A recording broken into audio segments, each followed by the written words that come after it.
그와 동침한 후에 선지자 나단이 이를 알고 그것을 꾸짖기 위하여 다윗에게 온 이후에 다윗이 나단을 만나 이야기하고 그 후에 지은 시가 바로 이 시편 51편입니다.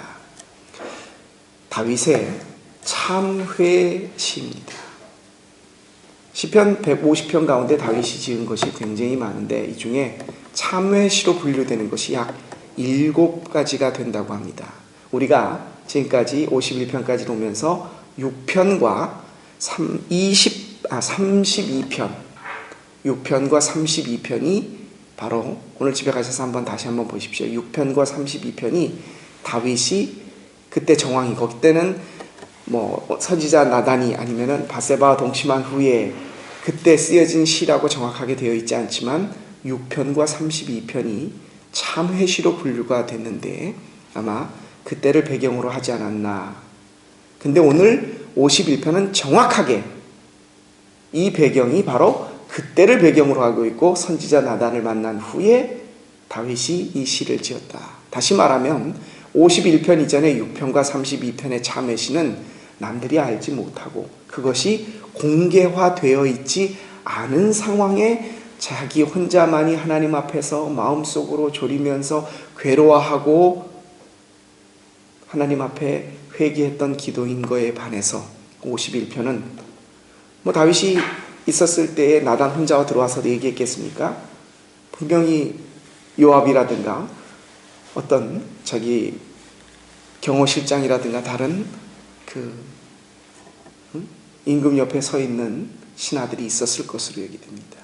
그때에 다윗이 공개화돼서 나단이 그것을 꾸짖자 이 시편을 지은 51편은 이미 이것이 폐허의 펜틀릿이 되어서 만천하에 공개가 된 이후에 어떻게 보면 다윗이 많이 괴로워하면서 마음속에서 혼자 골방에서 울며 기도하던 것이 야 이젠 되었다. 남들 다 알고 하나님 앞에서 내가 정말 펑펑 눈물 흘려가면서 정말 사죄할 수 있는 그런 심정으로 지어진 시 같습니다. 그런데 오늘 말씀을 보면 참 어떻게 보면 사죄하는 사람의 마음치고 시치고는 좀 독특한 언어들이 몇 가지 나옵니다. 그 중에 하나가 우리 3절에 보시면 내가 주께만 범죄하였습니다. 이 강세보조사 누구누구에게만 누워 하나님께만 죄를 지었대요. 어떻게 다윗이 하나님께만 죄를 지었겠습니까?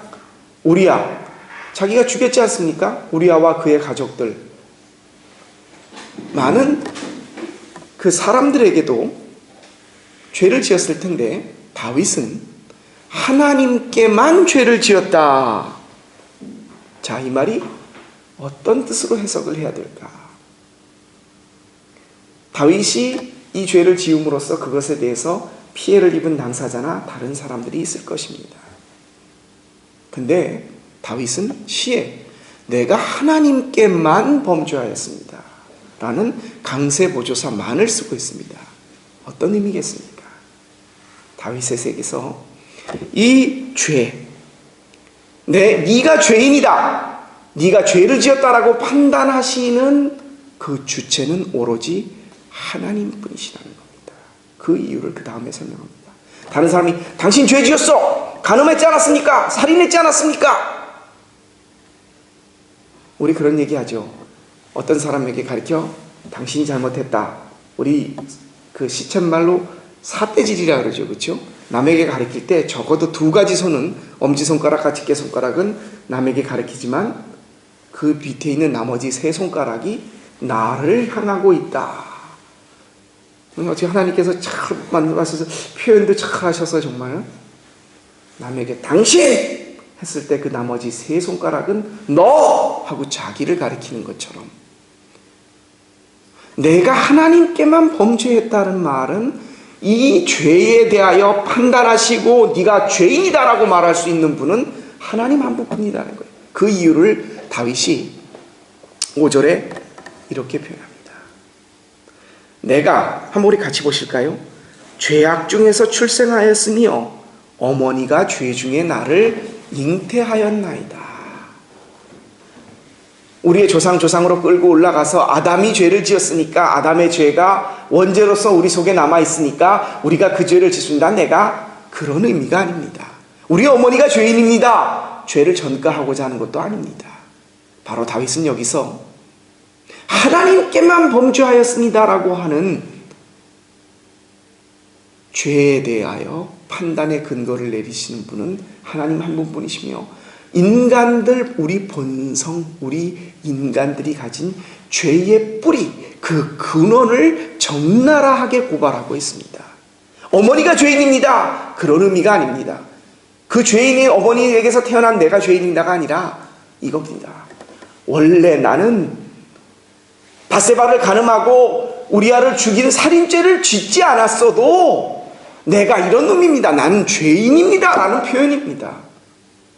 내가 사람들에게 들키고 아니면 그 죄를 짓기 이전에도 우리아의 아내 밧세바를 범했다고 해서 간음을 했다고 해서 내가 죄인인 것이 아니라는 말입니다. 무슨 말이냐면 다윗은 이 죄를 짓기 이전에도 내가 하나님 앞에서 맞아 죽을 죄인이라는 것입니다. 하나님께만 죄를 지었다라는 이야기를 합니다. 죄의 본성, 그 뿌리를 이야기합니다. 여러분에게 한번 여쭤보겠습니다. 자, 다윗은 이 죄를 지었습니다. 쉬지하고 조용히 자기만 평생 알다가 죽었다고 합시다. 다른 사람이 보기에 다윗을 칭찬하면서 성군이다, 하나님을 저렇게 잘 섬기고 저렇게 선신실한 왕이 없었다. 그래서 다윗이 죄인이 아닙니까? 자, 다윗은 이 간음죄를 지었습니다. 목사님, 저는 간음하지 않았습니다. 저는 그래서 죄인이 아닙니다. 라고 어느 누구도 말하지 못합니다. 야고보서 2장 11절에 보십시오. 간음하지 말라 하니가 살인하지 말라 하셨으니 내가 간음하지 않았으나 살인한 고로 율법을 어긴 것이니라.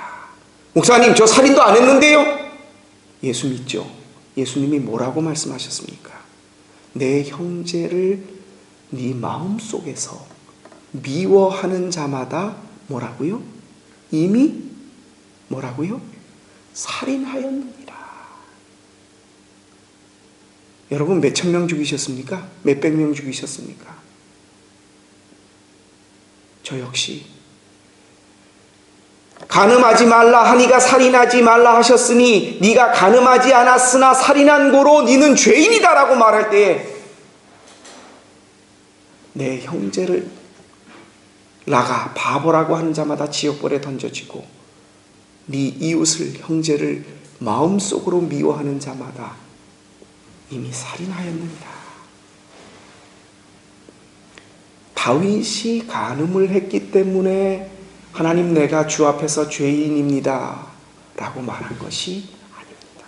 내가 하나님 앞에만 죄를 지었습니다. 어머니가 나를 임신하셨을 때 내가 이미 어머니의 뱃속에서부터 죄인이었습니다 라고 하는 말은 우리 인간이 가진 죄의 본성, 내가 그 죄를 짓지 않았을 때라도 나는 이런 놈입니다, 죄인입니다, 이런 부분에서 다윗과 우리가 피장파장 쌤 우리가 다윗보다 더 순결하고 성결하다고 말할 수 있습니까? 다윗이 이렇게 하나님 앞에 회개합니다. 7절 말씀입니다. 나를 씻어 주십시오. 나를 깨끗게 해 주십시오. 우슬처럼. 나를 정하게 해 주십시오. 저 헐몬산의 눈처럼. 하나님만이 우리 인간의 마음속에 갖고 있는 그 누구도 알 수 없는 남을 미워하고 증오와 시기와 탐욕과 분노와 우리 속에 있는 모든 죄악의 씨앗 자체를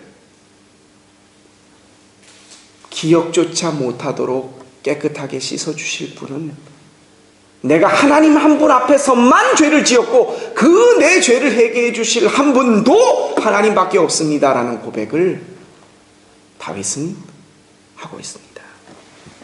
내 속에 정한 마음을 창조하시고 내 속에 정직한 영을 새롭게 하여 주옵소서. 이 유명한 다윗의 고백이 10절에 나옵니다. 나를 주님 앞에서 쫓아내지 마시고 제가 누누이 말씀드리지 않았습니까? 다윗이 제일 두려워했던 것이 하나님의 영이 떠났던 사울의 그 미친 모습, 그 불안해하며 그 어찌할 바를 몰라 했던 그 모습을 보면서 주의 성신을 내게서 거두어 가지만은 마십시오. 왕위도 드리겠습니다. 내 자식도 데려가십시오. 심지어 내 목숨까지 가져가셔도 좋은데 딱 한 가지, 내 앞에서 하나님의 영만은 거두어 가지 마십시오.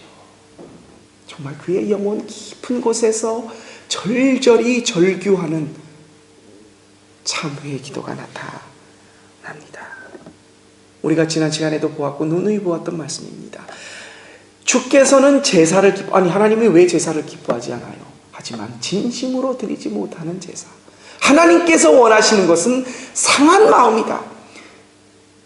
타올라가는 연기와 소의 피를 즐겨 하셨더라면 내가 그것을 몇천 번, 몇만 번이라도 드렸을 텐데, 하나님께서 정말 원하시는 것은 딱 한 번에 내 상한 마음이다.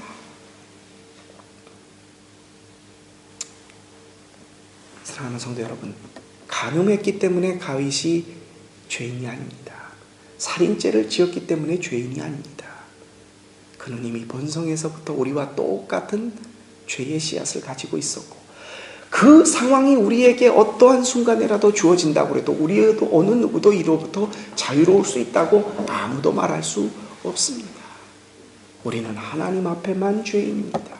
그리고 그 우리 죄의 씨앗 본성을 해결해 주실 분도 하나님 한 분밖에 없습니다. 우리 모두는 이웃을 미워하고 내 형제를 바보라고 하고 탐욕과 시기와 미움과 질투와 분냄과 성냄, 우리 마음속에 수천 번, 수만 번, 수백만 번 죄를 짓고 사는 하나님 앞에 서 있는 죄인입니다. 이 죄인을 하나님께서 정하게 하기를 원합니다. 무엇으로요? 예수 그리스도의 십자가의 피로요. 이 새벽 우리가 그 말씀을 의지하고 나왔습니다. 오늘 하루도 여러분의 삶 속에서 내가 죄인인 것을 기억하기 이전에 내 죄의 본성의 씨앗 속에서 나를 깨끗게 하실 수 있는 단 한 가지, 예수 그리스도의 십자가를 기억하고 사십시오. 나는 죄인입니다. 어쩔 수 없는 씨앗을 가지고 태어난 사람입니다. 하지만 이 죄를 기억조차 아니하지 않은 하나님은 우리에게 예수 그리스도의 십자가를 허락하셨습니다. 오늘 하루도 하나님 앞에서만 죄인으로 서시고 그 하나님 앞에 서 있는 죄인의 다윗처럼 진심으로 참회하며 예수 그리스도의 십자가를 가지고 오늘 하루도 죄인이지만 죄인 속에 살지만 승리하시며 하나님이 부르실 때에 거룩한 물이다, 성도라 칭함을 받을 수 있는 저와 여러분의 오늘 하루의 복된 삶이 되시기를 주님의 이름으로 부탁드립니다. 기도드리겠습니다. 간음죄를 지고 살인했기 때문에 죄인인 것이 아니라 본성에서부터 우리는 죄인임을, 다윗이 그것을 들켰기 때문에 죄인이라고 고백한 것이 아니라 우리의 수천 번 수만 번 사람을 살해한 미워하는 우리의 마음을 바라보며 다윗의 애달픈 마음으로 주님 앞에 기도합니다. 주님, 나를 정하게 하여 주옵소서. 예수 그리스도의 십자가만이 죄인된 우리를 구원하실 수 있는 것을 다시 한번 고백합니다. 오늘 하루 주님의 십자가를 바라보게 하시고 우리가 죄인인 것을 기억도 하지 아니하시는 하나님 앞에 예수 그리스도의 십자가가 주시는 능력으로 오늘 하루를 승리하며 사는 우리들 되게 하여 주옵소서. 고마움을, 그 십자가를 우리에게 허락하신 우리 주님 예수 그리스도의 이름으로 감사하며 기도합니다. 아멘.